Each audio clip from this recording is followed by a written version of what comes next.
poursuivre avec vous tout à l'heure.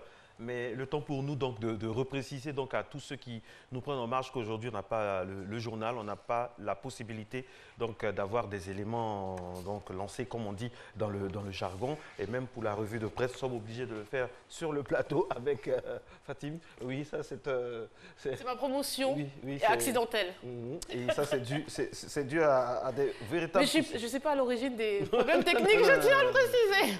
Alors Fatim, on y va pour la revue de presse classique et on commence avec la cérémonie des vœux aux médias. Et oui, hier, donc, les acteurs du secteur des médias ont souhaité leurs vœux, les ont présentés du moins au chef de l'État, Alassane Ouattara. Ils étaient dans la salle des pas perdus et en réponse à toutes les préoccupations égrenées lors des différentes interventions de ces acteurs de la presse, eh bien, le chef de l'État, Alassane Ouattara, a dit être ouvert aux discussions qui visent donc à améliorer les conditions de vie et de travail des acteurs du secteur de la presse. À cet effet, il a instruit le ministre de la Communication et de l'économie numérique et de la Poste, Bruno Koné, de poursuivre les discussions sur la révision de la loi de la presse avec les parties concernées afin de parvenir à un texte qui garantisse l'exercice du métier de journaliste dans les bonnes conditions.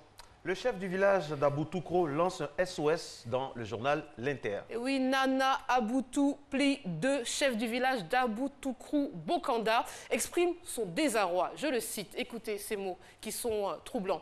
Oublié depuis 1977 dans l'ex-boucle du Café Cacao, nous n'étions pas morts de misère. Mais aujourd'hui, la faim risque de nous tuer. Après que nos forêts aient été détruites, les ressources de nos terres pillées, les projets de développement de notre région oubliés dans les tiroirs. Je crie au secours, je lance un véritable SOS. N'a-t-on pourtant pas dit et écrit dans ce pays que le succès de la Côte d'Ivoire repose sur l'agriculture, pendant que l'administration classe sans suite un projet de développement agricole, pourtant jugé salutaire par la Banque mondiale, eh bien, l'administration autorise implicitement l'exploitation illégale de l'or sur nos terres cultivables. Où irons-nous? Il pose la question et de conclure ainsi. Si la guerre ne nous a pas tués, c'est la faim qui risque de le faire. Allo Police relate une tragique histoire. Ah oui, terrible drame.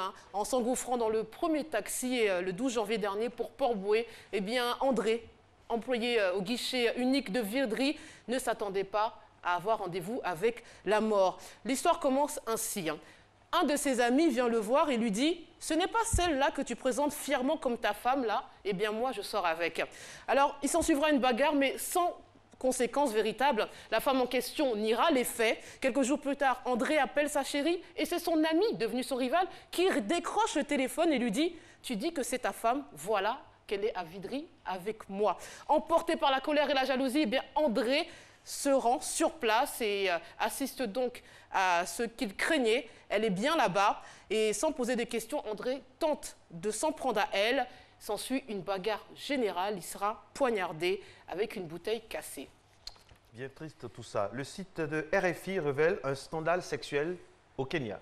Le plus grand centre de soins du Kenya, Kenyatta, l'hôpital, c'est son nom, à Nairobi, est sur le grill depuis plusieurs semaines.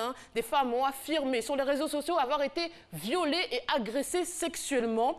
Selon les témoignages, les couloirs de l'hôpital deviendraient très dangereux la nuit. Des jeunes mères affirment donc avoir été agressées lorsqu'elles se déplaçaient pour aller allaiter leur bébé. Et oui, c'est vrai, c'est choquant. Certaines affirment même se déplacer en groupe la nuit pour éviter ces viols. Mardi, des activistes ont manifesté pour demander que la lumière soit faite sur cette affaire. La ministre de la Santé a demandé une enquête à laquelle les victimes ne croient pas du tout. Pour l'heure, eh bien, le personnel de santé refute ces accusations et le personnel de la morgue qui est visé par ces accusations, eh bien, lui menace de faire grève. Et pour finir, un concours de beauté insolite.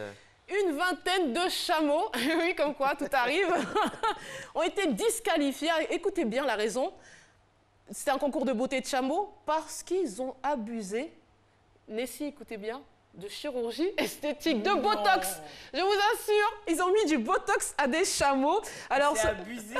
Le concours s'appelle Kamel Mazayen et c'est le plus grand festival de chameaux au monde. Environ 26 000 chameaux y ont été présentés, c'est en Arabie Saoudite. Et donc 20 cas de chirurgie plastique, dont du Botox, ont été révélés. Vraiment. Mais quel est l'enjeu de ce concours-là C'est relancer le secteur touristique. Tout à fait, exactement. Et c'est pourquoi même le pays a décidé que cette année, pour la première fois de son histoire, eh bien, il émettra des visas touristiques et j'espère que les chameaux... Non, mais les participants gagnent quoi? Les participants gagnent quoi pour... la chirurgie esthétique, peut-être?